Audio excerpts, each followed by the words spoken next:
ह्याचं मॉडेल मी तयार करतो आहे. सिद्धिविनायक सेवा ट्रस्टची मला संधी दिली आणि 28, 29, 30 स्वातंत्र्यवीर सावरकरांची ही 143वी जयंती आहे.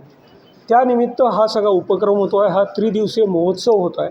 त्या महोत्सवाचं नाव आहे अंदमान एक तीर्थक्षेत्र. ह्यामध्ये अंदमान सेल्युलर जेलच्या मॉडेलच्या व्यतिरिक्त जे टू द स्केल केलेलं आहे त्याच्या व्यतिरिक्त 3 दिवसाची व्याख्यानमाला आहे.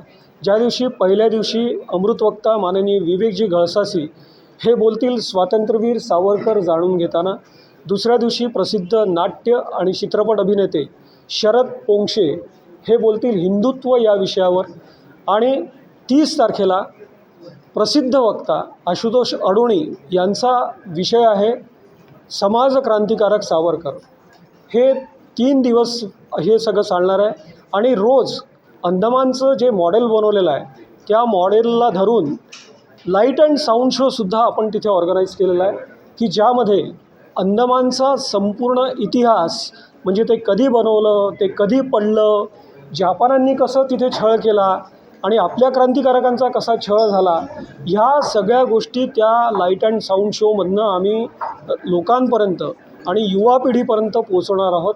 आणि आपल्याला स्वातंत्र्य हे मिळालेलं नाही, आपण मिळवलेलं आहे हे युवा पिढीला कळायला हवं आणि आपला इतिहास, खरा इतिहास जनतेसमोर यावा याकरता हा सगळा सिद्धिविनायक सेवा ट्रस्टचा आणि माननीय संदीपजी जोशी यांचा हा खटाटोप आहे. आणि मी सेल्युलर जेलचं मॉडेल केलं आहे ही मी खूप मला मिळालेली संधी समजतो आणि माझं भाग्य समजतो.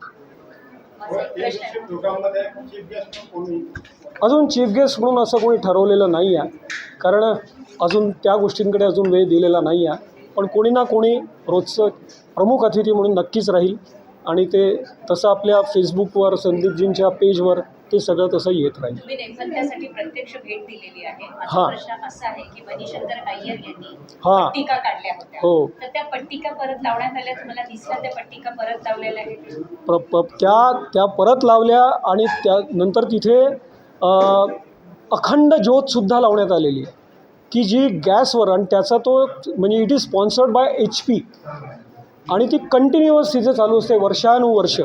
अखंड ज्योत आहे अंदमानमध्ये, ती सगळ्या क्रांतिकारकांच्या स्मरणार्थ.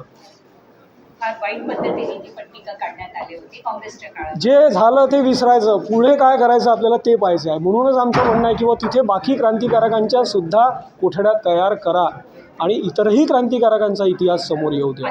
सेल्युलर जेलची आता काय म्हणजे दशा अवस्था काय आहे? आता सध्याची अवस्था तेच सांगितलं मी की आता तेव्हा ते 7 जसा ऑक्टोपस असतो मध्ये वॉच टॉवर आणि आजूबाजूला 7 सेल्स. पण त्याचा 1941 साली आलेल्या भूकंपामध्ये 2 सेल्स पडल्या. त्याच्यानंतर 1942 साली जॅपनीज लोकांनी आक्रमण केलं. त्यांनी त्या उरलेल्या 2 सेल्स पाडून त्याचे बंकर्स बनवले आणि त्याच्यानंतर तिथे हॉस्पिटल म्हणजे तो डेव्हलपमेंटचा भाग होता कारण सगळं पडलेलंच होतं. त्याच्यामध्ये उरलेलं सगळं साफ करून तिथे वल्लभपंत हॉस्पिटल तिथे झालेलं आहे. आज तिथे फक्त सेल नंबर 1, सेल नंबर 6 आणि सेल नंबर 7 एवढ्या शिल्लक आहेत. सेल नंबर 7 म्हणजे त्याच्यात सगळ्यात कोपऱ्यात 3ऱ्या मजल्यावरती स्वातंत्र्यवीर सावरकरांची कोठडी आहे.